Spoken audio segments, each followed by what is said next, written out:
Good evening. So, Hello. Good evening. yeah, the Rally for Cannabis Equity. The Rally for Cannabis Equity. This is our response to the Rally for Cannabis Equity that went down. Is it still today? Yep, it's 10:56 today. That Eon threw. We were kicked. Our comments on the Rally for Cannabis Equity was taken down. The comments that we made, they took them down. The questions that we asked. The questions and comments and statements that we made, they took them down. And then they blocked us from being able to comment. So, in typical, I guess, sense of self, sense of somebodyness fashion, nobody should be allowed to shut your opinion up. And this is important because they called it the Rally for Cannabis Equity. And they presented us with four bills. That was the action. The call to action was to push for the four bills that are currently before the legislation. Have the folks who participated and who were part of this rally or following this rally reach out to your legislators and tell them that you support these four bills. And they even went so far in terms of providing a template and guidance on how do you reach out to your legislative folks in terms of they have templates that you could use for email communication, and then they also have templates that you could use in terms of following up with a call. So with that, the question we asked and the question that still remains is, these four bills that are currently on the books, how does that promote equity in the cannabis industry? The rally, if you saw it, you participated in it, was beautiful, had diverse voices, you had diverse faces, you had impassioned folks really strumming the injustices and the need for equity, the need for those harmed by the war on drugs to participate in this industry. And you had folks talking about the need for reparations, and a lot of people agreeing with that, the need for one-to-one licensing at the state level, the need for the Social Equity Fund to actually be a grant and to have access to all of the excise tax, eliminating the need for host community agreements, or if you are going to have host community agreements, having the towns be required to follow the same priority, or legislate a mandate that says that the towns follow the same priority requirements and be beholden to the same ones that the state has, because the state feels as though they're holding this burden themselves. Yet, none of this is in the bills. A lot of stuff that was talked about today, none of this was in the bills. Basically, all of these things, that if those things were to take place and to happen, yes, we're going to see changes. We're going to see movement that's going to impact equity.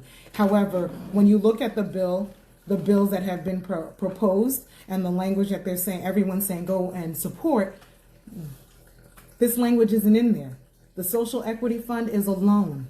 It's a loan that has a very stringent limit. It's very explicit on that limit, and I think we can do a separate breakdown as to what that loan actually looks like. And at best, we're talking $20 million in a $1 billion revenue year. We're talking $20 million. Meaning the state cannabis revenue would have to get to $1 billion. The state revenue would have to get to $1 billion, and the CCC would have to have collected through donations, gifts, the positive impact plans, $10 million, and then we could get up to another $10 million if we achieved $1 billion in revenue. That's $20 million that would be in the Social Equity Fund, and the 500 plus folks who are EEs and SEs would now have access to that. We're talking the 122 economic empowerment folks, the 140 SEs in the first cohort, and the now 280 plus 284, 85 SEs in the second cohort would all be vying for access to a portion of that $20 million fund that would be provided as a loan.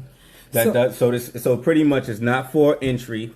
It's not something that you can use to enter into the cannabis industry. It probably would be something that an already established license holder could use or benefit from. Not something that we could readily use to combat the HCAs or to even erect a business on. and move the needle in terms when we're looking at ownership and participation of EEs and SEs at that level. So one of the things that I think is lost in the conversation about the type of policy and legislative action that needs to happen when we want to achieve equity is that the measures that are going to need to be in place have to disproportionately accommodate those who have been traditionally marginalized, locked out, prevented, limited, targeted, harmed by the traditional way of doing business. That it's a power shift. And when you shift power, it's uncomfortable for those who are in power because they have to share some of that with those who have been left out of that.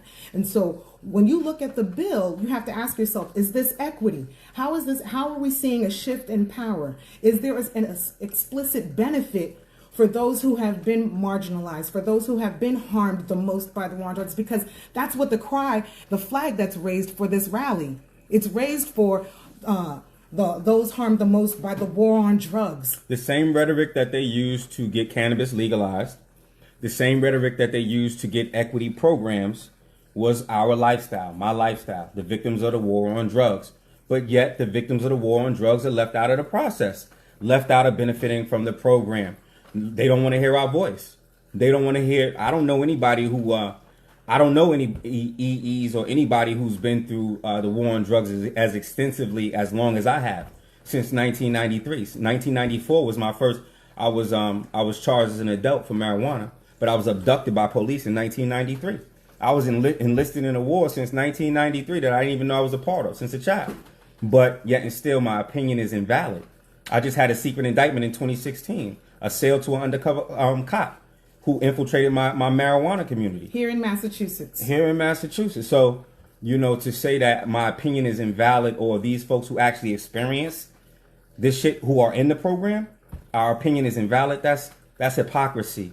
You understand? You're not for equity. You're not for equity. Those harmed the most by the war on drugs. I've wrote a book on it. I've articulated myself, as much as I could. You understand me? And I urge other folks who are victims of this war on drugs, the reason why we got these equity programs, the reason why we have legal cannabis. You understand me? These activists are really turning me off because I'm really seeing what it's really about. It's about them trying to create a career for themselves and create a check for themselves for their lifetime based off of my lifestyle. So when you have me come along, instead of teaching me how to create an organization for myself so I can get paid off of fighting for my own goddamn self, you wanna pimp me, use me as a name on your roster so you can get paid for fighting for me, for giving me a fucking class. You understand me? And when you say fighting for you, you look at these bills that are being promoted, everyone benefits from them. 3 out of the 4, everyone benefits from them. The first one, Senate Bill 2650 is the Social Equity Fund, which we just talked about.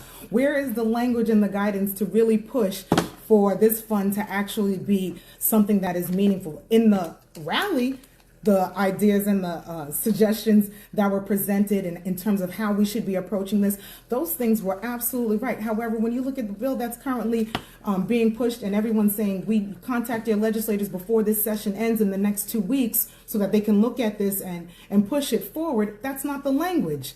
The language is a loan, and it's a very small amount of money that we would have access to. But hold up, so we went through the loan. Why don't you talk about the other bills that they're pushing So then under the guise of equity? Like this, that's like we're about to go through what they were pushing today, and equity benefiting, the way they had equity championing this whole thing, it's a farce.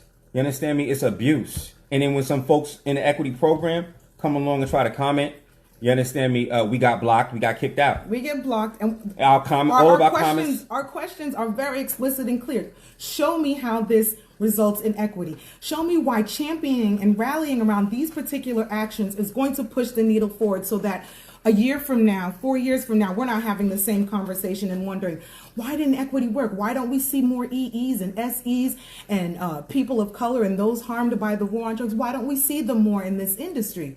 Well, let's look at what we're actually pushing.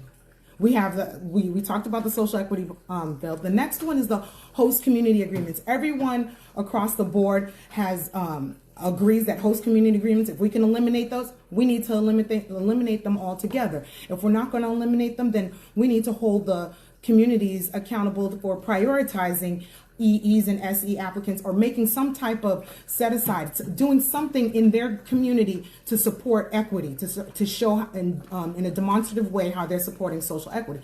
That language is not in the bill.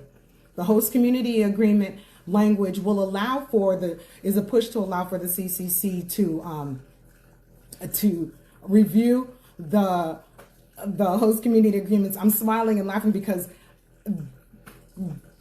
the legislation already said that. However, for whatever reason, folks interpreted and said that they needed another legislative mandate to make it more explicit so that they can have the authority to review host community agreements. Perhaps for legal purposes, they felt as though it needed to be more explicit. That benefits everyone. Every applicant, every entity that's looking to enter into this industry, you have to engage in a host community agreement. This does not promote equity. Now the CCC can review every application to ensure that not a single applicant, it's not as though the CCC is only going to step in when they see a host community agreement that disproportionately seems to favor one group of folks. They're going to, anytime it violates the parameters that have been established, particularly around what a city can, the impact fee a city can charge, and if it's commensurate with the impact that that establishment would have on that community. That's what that allows for. That's not about... And you got to notice, you see how the cities and the local municipalities have become the villains? But you had the shift. But you had these experts from out of town. You had Vicente Sederberg, who knew the game already from out of town, came over, and they acted in a predatory way because they knew human nature, capitalistic nature. We're going to go for the highest dollar. And that's exactly what the local municipalities did. They didn't care about local residents getting into the cannabis industry, locking down our own cannabis industry. They cared about whoever offered them the sweetest host community agreement deal. You understand me? And Vicente Sederberg knew they can offer all of these elaborate deals and know they were going to come around on the back end and challenge all these deals after they secured the contracts. So, you know, you have some alchemy there, and you have to pay attention. It's not all black and white. There's a lot of alchemy going on. So now the things that they're putting in front of us, like, oh, the towns are bad because they wanted all this money. This is after all of the big dogs grabbed all the ACAs. Now they don't want to pay. Now they don't want to give what they said they was going to give the towns. So of course they're going to be this big law firm, Vicente Sederberg. Surely you knew what you was doing was wrong and against the law prior to you buying prior to you securing 50 ACAs. Surely you knew what you was doing was wrong. Now Vicente Sederberg is one of the biggest champions behind attacking the local municipalities and getting at the local municipalities for all these ACAs, you know, for these deals. And if you look closely at the language in this bill, there is a section that still, it's almost like a loophole there where it says, if establishment wants to volunteer outside of their host community agreement, anything to offer to the community, then that's acceptable. So you mean if there's a sidebar agreement that, hey, sign this host community agreement, don't worry, we'll take care of this, that's still acceptable because that's not what the CCC will be able to review. How does this promote equity? How does this preserve equity? How does this bring us closer to seeing full participation, to seeing more SEs, EEs, people of color, those who have been harmed the most by the war on drugs? How does that bring us closer to being able to a real question. Enter into this industry? That's a real question she's asking. That's not a rhetorical question. I want the folks who have championed this and rallied us around. This was the answer that I was looking for. We already knew those from my perspective, joining the rally.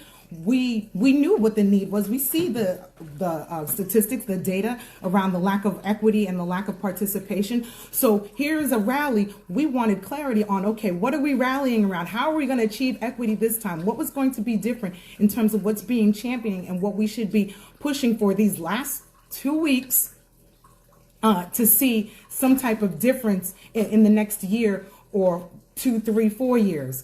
So then the third... everybody trying to get their agenda in off of our backs. Basically. And that's fucked up. That's messed up. Everybody trying to get their agenda in off of our backs. Again, pushing something that don't benefit us. And got us pushing it. Got us the main purveyors of it. Yeah. So here we have the third.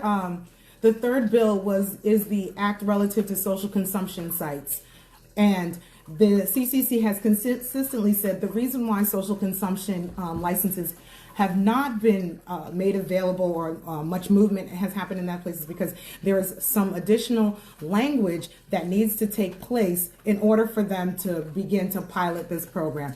And so when we talk about champion equity, yes, social consumption has the same 2-year exclusivity period that is for EEs and SEs. However, there is no public consumption site anywhere in Massachusetts. We can't have that yet. So of course, everyone is going to benefit once this passes and moves forward, and everyone's going to be clamoring to see what can we do to push that, to push consumption forward. But how are we making sure that people who don't have a space or won't be able to access these pilot communities, there's only going to be 12 of them, the CCC said, how do we make sure that they are also able to benefit? Where is the equity foresight, the foresight for equity? Because they're going to come back when this rolls out and they're going to say, oh, we're going to need another legislative mandate for us to be able to say we need additional provisions, or we need additional legal authority to make provisions and regulatory recommendations around how we ensure people who aren't able to access these consumption sites aren't being denied their right to social consumption. So then the fourth bill we have pushed forward is the expungement of convictions for possession. And this one is a push to have expungements be automatic. It's a weak ask, black folks. It's a weak ask. Record expungements? That goes for anyone who has a record. So America goes to war against another country. They bomb the country up. They blow the country up. Hiroshima, Nagasaki, Japan, Vietnam, Iraq, Iran, which one? Pick one. We blow it up. And then we say, you know what? To rebuild your country, we're going to offer y'all all expungements. You guys didn't never go to war with us. It's as if what we did to you and what you guys did to us never happened. We're going to expunge this whole war and we're going to walk away. Never offer any aid. That's cool for America and that country to agree to have an expungement party. But this is after the aid has already came. Yeah. This is after the aid to rebuild those countries, the people, the families that you broke into family structures. And let's be clear, in the rally today, they talked about reparations, and our REE representation up there, Lori Lucian, she said it. She said, they need to repair these communities. So if you are repairing, you're giving reparatory acts. It needs to be explicit aid. Erasing the crime that was done against you does not repair that. That doesn't do any type of that's not reparative. That's eliminating the documentation or the track record of what our country has done, what our local law enforcement, our justice system has done to the community. It doesn't repair it. And so when we say that this is weak and we're saying this is promoting equity, that's not promoting equity. Where was the disruption in power for that? And shout out to Lori Lucian for how she spoke powerfully today. There was few of them who spoke powerful today. Not everybody. This is not a knock on the speakers. All of the speakers, some of the speakers I've had some I've taken some issue with, and even Lori, we've probably had some issues, definitely. But we have to recognize our allies and these little rifts that we have in the black community amongst each other. We need to see past this sometimes because we have bigger fish to fry. You understand me? And so actually, you just reminded me of something else that happened recently. And here it is, Mass Mother Mirror. We sit here and we ask questions. We present information. We present receipts. We present our assessment of the situation. We present solutions. We present our recommendations. And yet, the backlash for challenging the current power structure is real. It is strong. And then those who want to ask questions and be independent thinkers themselves, and they turn around and look at what we're putting out and they just acknowledge it. they receive backlash. They're blocked. Yo, they attacking people. Yo, first of all, y'all gonna have to excuse me. Like, you know, my love language is affirmations, and I just really love myself. And sometimes I do that. I affirm myself. So right now it's one of those moments I just have to affirm how much of a beast I am, because I didn't even know I was gaslighting nobody. I don't know the political terms and stuff like that. But the number I done did to MRCC and all these other individuals, wow, you know, that's something, because these folks was bullying everybody around. You understand me? With all of these derogatories. So these folks hit us first. These folks hit us first. They were slandering us first. And a lot of people say, hey, yo, I'm negative, or I'm this, I'm that. But these folks did all of these negative things to us first. These folks called us names. These folks used EE's depictions in slandatory campaigns. So these folks was doing that to us first. And when we evaluated what was going on and we traced the money, that's all. Everything that we put up is just money.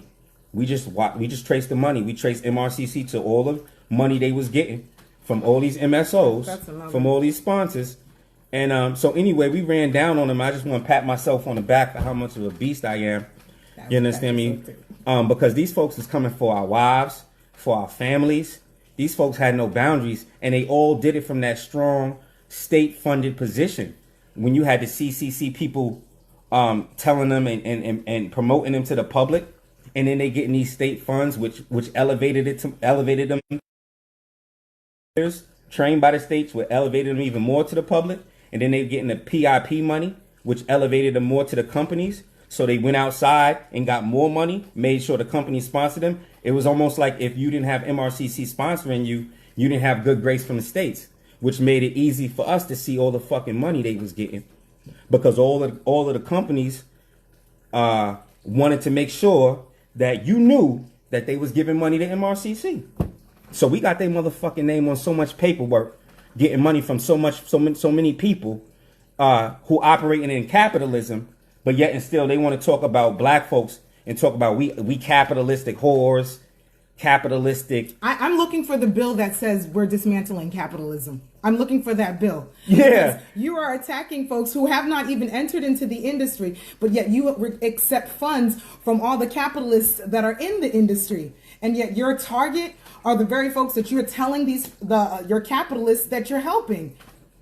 This is not making sense. It's not, I need someone to make this. And now here they go again. See, this is why MRCC is dangerous, and I'm not going to stop until they kill. You understand me? When MRCC's name is disbanded, you know I got legal representation. You know I was able to take them to court or to get rid of that shit, because using the MRCC name, getting all that power from the state funded position, and then using that power to attack folks in the state program, to attack black folks in the state program, and they're still doing it. They're still doing it. They want to pigeonhole any black folks that's not doing that co-op shit that they talking about. Any black folks that's not following whatever tea they have, whoever's not drinking their tea, they want to attack. And if you come out publicly and you want to ask questions, we came here for business. My understanding was economic empowerment was for business. SEs, entrepreneurs, these are people who want to come in for business. And if your goal is to structure, you can structure your business however you want. If it's a co-op model that you and your team has put together, so be it. However, we are entering into a capitalistic industry. And so capitalism is what's the mode of operation. If your goal is to attack capitalism, then attack capitalism. Don't attack the folks who aren't even in the industry. How is Shaleen Titles, the social justice chair, championing and co-signing Saskia, who's talking, and Joey, who's talking all of this anti-capitalistic rhetoric, when they invited us here to get a cannabis business? You invited me here to get a cannabis business, and I'm supposed to learn how to get a cannabis business from MRCC, who never had a cannabis business? Well, that's not the case anymore. What? They got a cannabis business? No, they actually connected. They're not the vendors for which to get. No. They're still MRCC is right now charging people on Patreon to enter into the cannabis industry. So they're still running off of that state-funded clout. That state-funded vendor clout. Hence the reason why it needs to be disbanded. You know, when I'm done with folks, these individuals like Joey Gilmore won't even be able to collect no funds from nobody. You understand me? How you collecting funds under the guise of local and all this other bullshit, but you doing this, you getting money big time from capitalists behind it, and you capital interest, and you state funded, so you're not going after the state program, and you pushing the state narrative. You understand me? And well, they push a couple of narratives. And when we talk about rallying around equity, we need to be clear in terms of what it is that who and what we're talking about with equity. Equity it's not the same as pushing for recreational cannabis. Equity is not about everyone having being able to smoke freely and all that. Because if so, then we would not have pushed for a legislation or a legislative model that said to regulate cannabis like alcohol, which they don't even do. It's more stringent than that. We would have pushed for it to be regulated like agriculture, like the plant that it is. We would have pushed for it to be an open market and so forth. That would have been the angle that they would approach this on. But that's where do you get off? Where do you get off attacking black folks in the equity program here to get a cannabis business, attacking us for trying to get a cannabis business, and then the state co-signing that shit? That's the dangerous part. That's really dangerous. The state co-signing you attacking us? Oh yeah, really? Wait till we get our hands on the right representation. You understand? That's the only reason why. You know? Facts. And they're still doing it. Okay, so did you go through all of them? What's the last one? It was the expungement one. So expungement. At the end of the day, did I say enough on expungement? Yeah. Well, yeah. And then I think a couple of folks here chimed in with some things that do need to you need to be reiterated and highlighted. The discussion around expungement needs to include those that actually have the records. Yeah, like me. And I don't want no fucking record expunged. You understand me? They talking about so I can get a job. First of all, I'm not working for nobody. I'm not working for anybody. You understand me? So I don't need no record expunged. And black folks that is trying to work for people, guess what? They not hiring not because they got a record. They not hiring them because of their skin color. We dealing with cases right now. You understand? Black folks with no record. All the credentials. And still told, nah, you can't get the job. By another black person whose white supervisor told them, you can't hire that one, hire the white person. Not a fit. Yeah, not a right fit. So, yeah, we're talking about actual stories, not nothing made up. So this is something that's really going on. You're not getting a job because of your weed record. You understand me? You're not getting a job because of your skin color. In addition to that, Massachusetts, unlike certain other states, Massachusetts did put in place legislation. I don't even remember exactly how it's worded, but basically, as an employer, you can't even ask if someone has a record in the first round on the application. They can't even put that on there.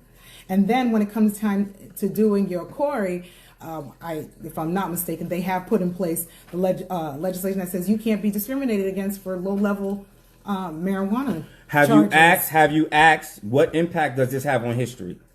Erasing these records, what impact does this have on the documented history of the war on drugs?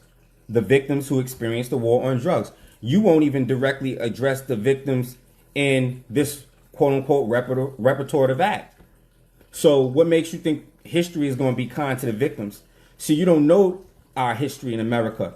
Black folks, Holocaust, they get swept under the rug. We don't know about the Red Summers. Most people just learning about Tulsa. And they're not even learning about all the other Black Wall Streets, all the other communities. Communities under capitalism that were operating and thriving. How many people know that Florida was an all-black state? It was all black. It wasn't a part of the United States of America. This is where the quote-unquote Seminoles and Native Americans lived. And Native Americans was black people darker than me to people lighter than me. You understand? Native Americans was a rainbow color of people with rainbow different phenotypes. You understand me? Different, what you call, I guess, Negroid here to different types of hair. But anyway. Yeah.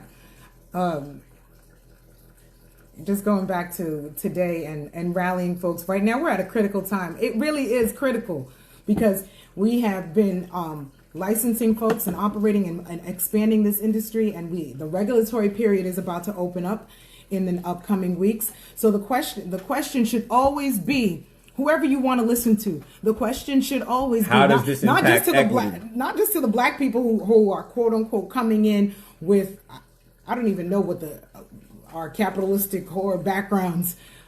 How does what you're proposing promote equity? What outcome do you expect to see from implementation of this policy, from implementation of this legislative act? That's pretty much it. And ask to show that, because everyone can talk about all the things that sound great. Everything that they talked about on this rally is wonderful. If we can get that is we will see movement and equity. But that's not what's on the bill that they're telling everyone to contact their legislators and tell them to support.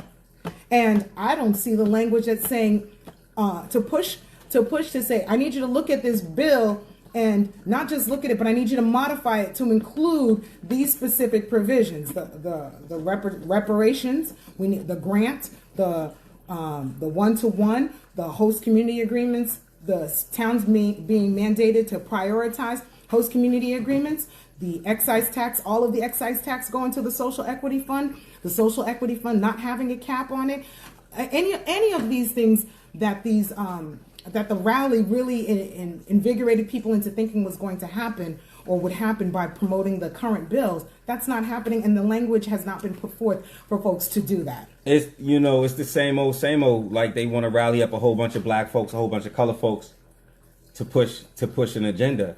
It's going to benefit everyone in the industry.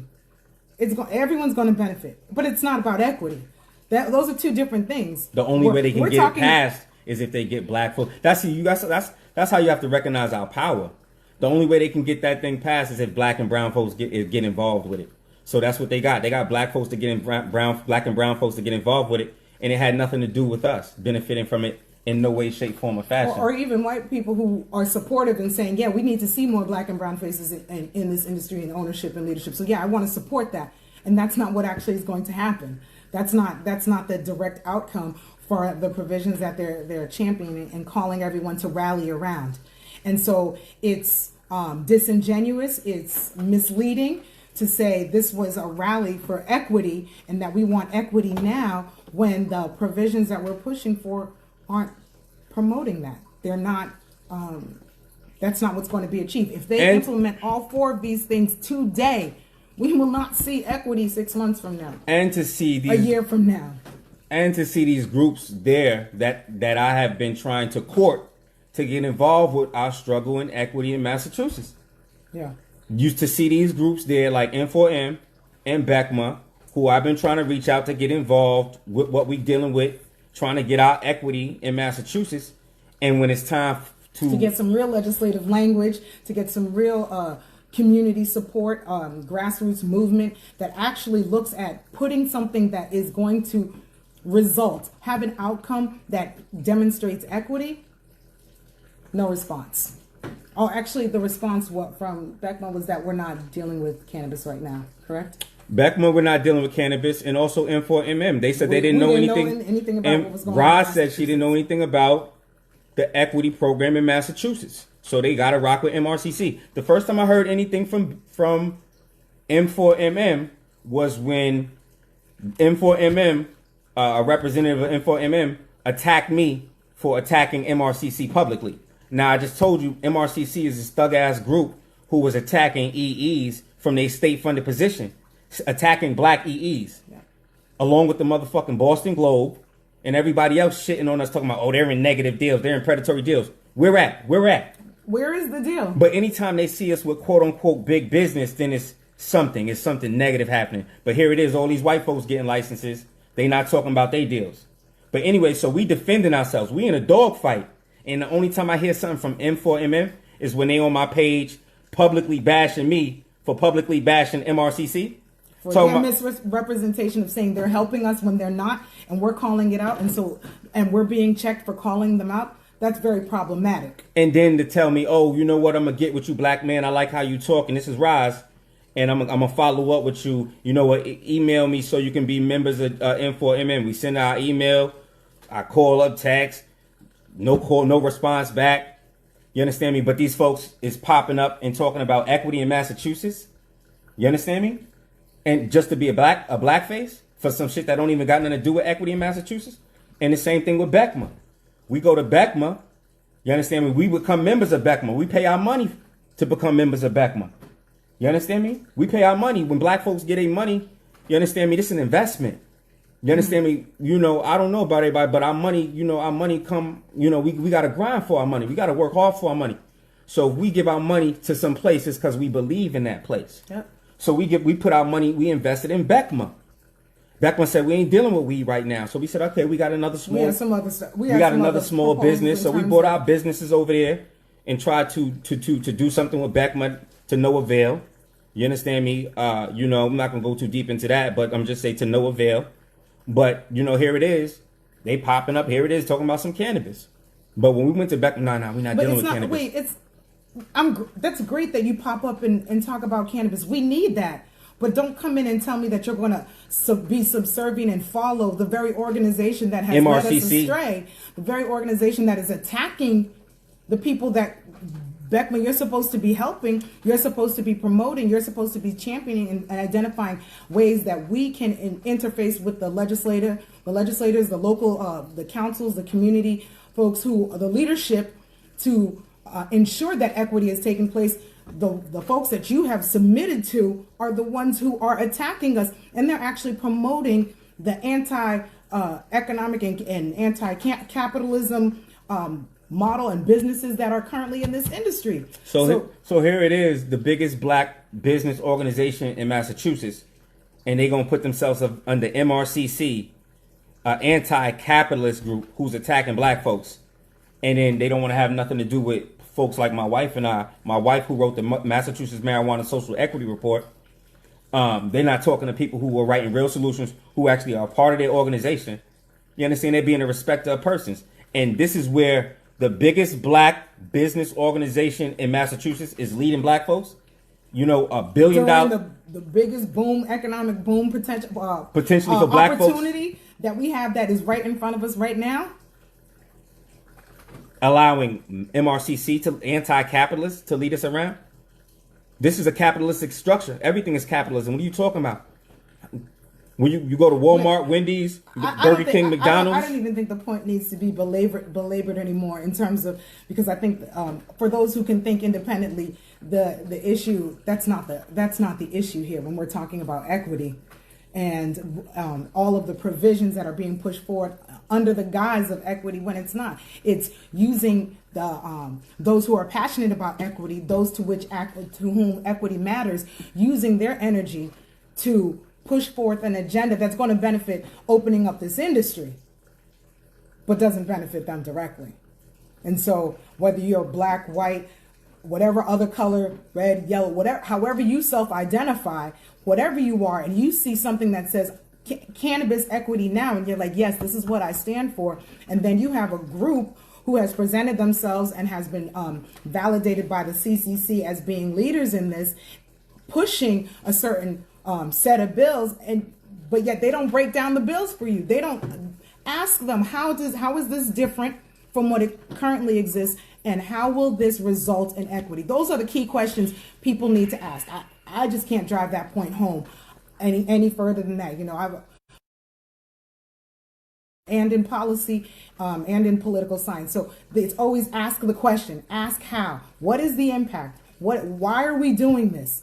Not just because someone said it's good, and if it benefits everyone, okay, great. Make that clear. This is a rally for the cannabis industry. This is a rally for everyone to be able to, when I say everyone, for cannabis to flourish in Massachusetts. This is not a rally for cannabis equity. That's a very different, very explicit, and the bills that we are pushing need to demonstrate that, and we need to be able to articulate that. When we talk about the PIES program, we're very clear in showing how it disrupts the power structure. Mm-hmm. It shifts power. We're very clear about that. That's why we push that. And it's a full, it addresses everything. It addresses everything. It addresses the ACA problem. It addresses the barrier to entry. It addresses the education you might need. It addresses the property you're going to need. It addresses everything. It addresses the tools you're going to need. And it's an expert doing this. It's a RMD or MSO doing this. It's one of the top. It's an existing establishment, because while we are promoting and looking for accountability for those who are benefiting the most for us legalizing this industry commensurate with the profits that they're making.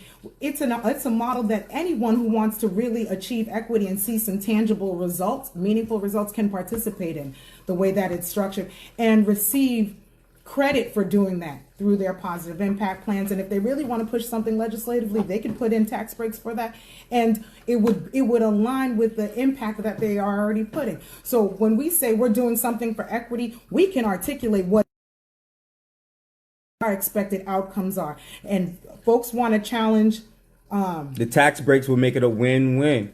We'll really make it a win-win. The PIES program is well thought out. So we had a question. The PIES is not much different than real one-to-one, which most support. Now, when you say one-to-one, when I hear one-to-one, my understanding is that for every one license that goes through that is not an equity applicant, before the next license can be approved, we need an equity applicant to be approved. Well, now, if that model, that process was steadfast and that's what we were following, it would force any company that wants to us to get in. We have to do something to help this, because if not, we're going to be sitting in queue for years waiting for someone to assist and provide the assistance, whether it's capital, access, technical assistance, network, etc., for the equity participants to be able to. But it does make due on the promise of the one-to-one. Oh yes, absolutely. Because now these companies who already got their licenses, like, absolutely, hey, I'm scot free. You 2 years down. Nah, hold up. You pulling back by the coattail, back by the collar. Like, get back here and incubate these folks, just like they doing in like Oakland. So it does make them hold to their promise it's more of a one-to-one. It's more than a one-to-one. It's more than, because in a one-to-one, it's the responsibility of that individual to erect their one. But in this one-to-one, which is, that is what it translates into. And we look for outcomes. We're focused on outcomes. So it's not just, hey, you got through the door, you got a license, good luck to you. There's a time commitment, and success is not measured just by actually opening up a business. Success is going to be measured through several key milestones that are met even after your business receives the green light to open for operation. So we have it structured as a 4-year model. And we have other video clips that goes into the PIES program. But again, just reiterating, what does anything that anyone is, when the minute you hear the word equity, your question should be how? How does it disrupt, how does it shift the power so that those who have been harmed the most by the war on drugs, those who are in the equity programs, that they are able to benefit and they are accommodated in ways that those who are in the traditional structure, or those who are able to navigate the traditional structure, don't. The ways that they don't. So that's been that's our.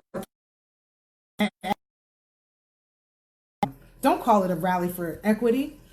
Don't use our story. That was disgusting. That was disgusting. And everything that was said, the impassioned and the eloquent dialogue that happened from the majority of these people who were on there, very much is accurate and needed. The call to action is the problem. And this is where the disconnect said. This is where the disconnect, because it was like, hey, we support equity here, we support equity here. Pass these bills. But the bills don't got shit to do with equity. But hey, nah, we support equity. Don't worry about that. We got an equity fund in here. Yeah, pass these bills. Get these bills passed. This is for you, people. Yeah, pass these bills. And that's the bullshit. That's how we got to be smarter than that. If we want equity, yeah. If that is the goal. If it's not the goal, if it's just to feel good conversations and to say, hey, we have 500, 600 people in our program. How you talking about it's a rally for equity, but we in the equity program and you blocked me and my wife? Because you didn't like the questions that we were asking, and you erased all our questions. You didn't like the challenges that we pushed forth, and you erased all our questions and yeah. How is that a rally for equity? And you talking about you want to hear our voices? You was about pushing your agenda. You want to hear the voices of those who aren't going to question you. You want to hear the voices of those who say, "Hey, I want to help. What can I do?" For them to turn around and say, "Okay, yes, here, push these bills forward. These are the bills that we need forward. These will help equity." How do these bills? To be the question, and have them lay out. Okay, and what is the time frame? We're going to see this in 6 months? Are we going to see this in a year from now? Where is that explanation? We had a rally. I want someone who was in that rally to break down to me the next steps that they're supposed to take outside of saying, here, legislators, please look at these 4 bills. Tell me what the next steps are for you. What are the next steps? What are the expected outcomes? When should you see those outcomes? How will those outcomes impact equity? Rally for equity. Rally for equity. Yeah. So we're gonna be around, and please call it out. This is the season, man. We can't allow this to live, because if we allow this to live, that complacency is going to cost us.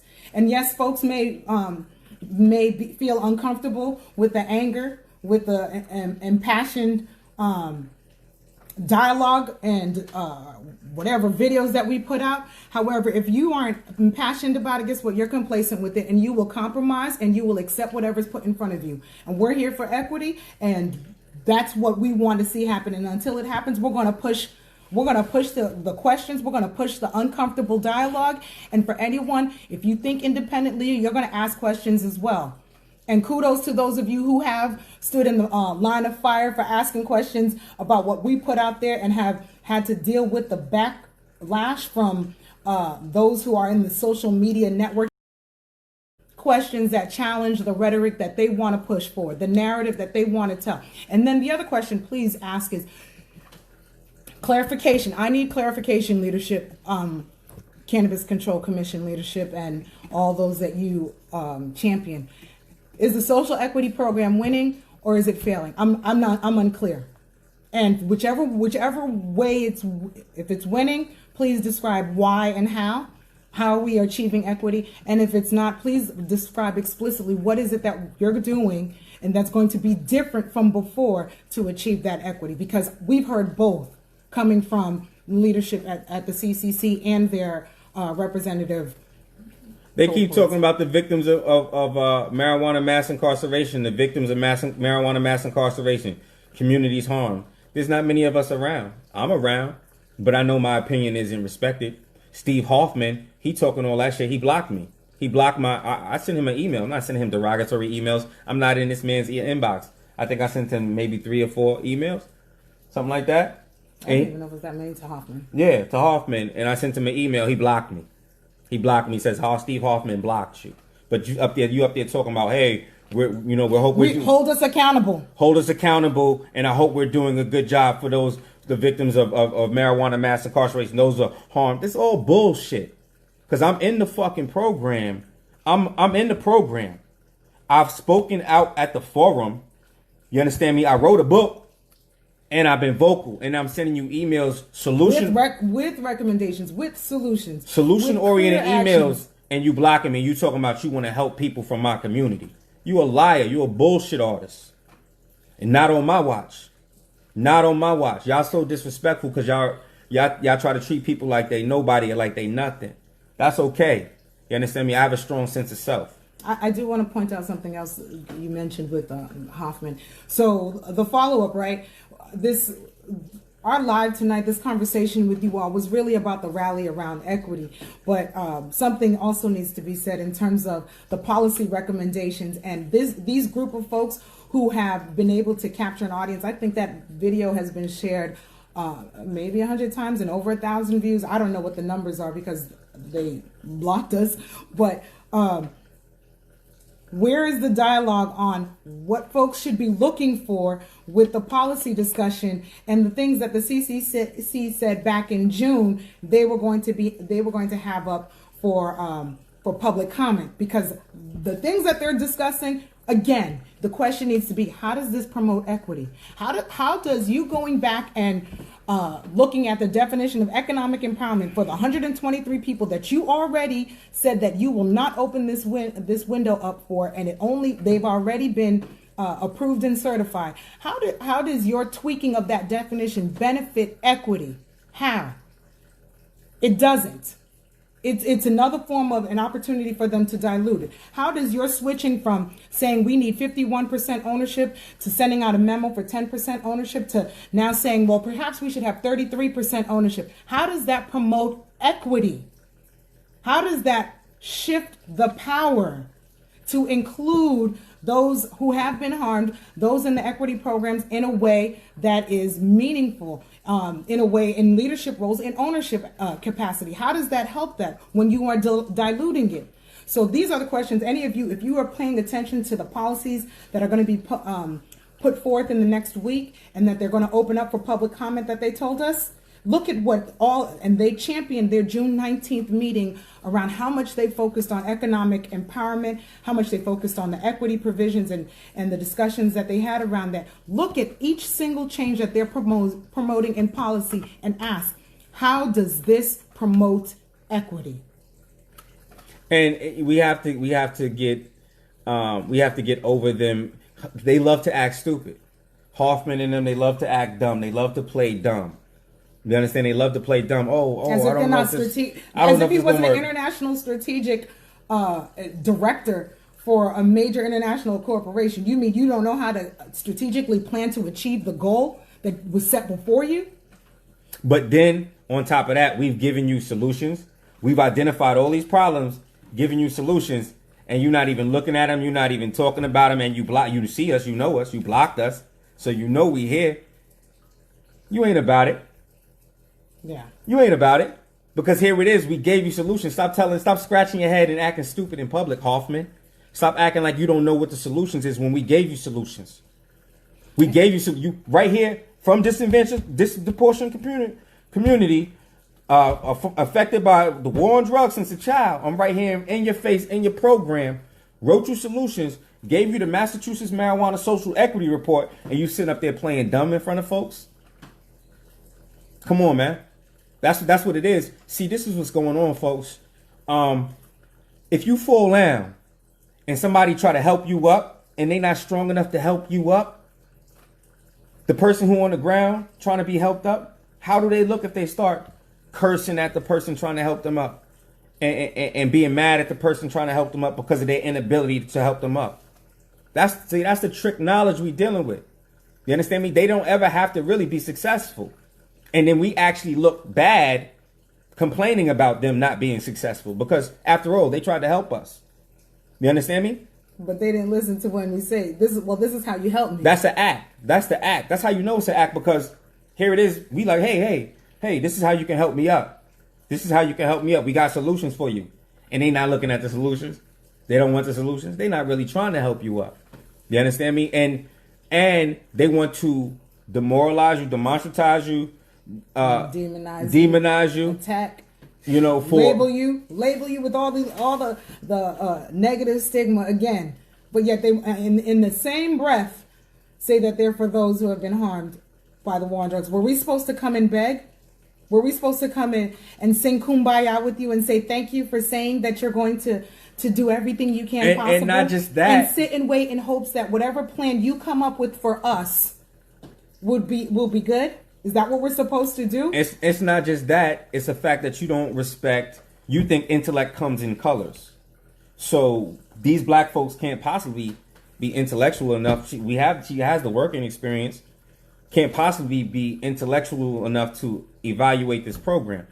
And you're not respecting it because of our skin color.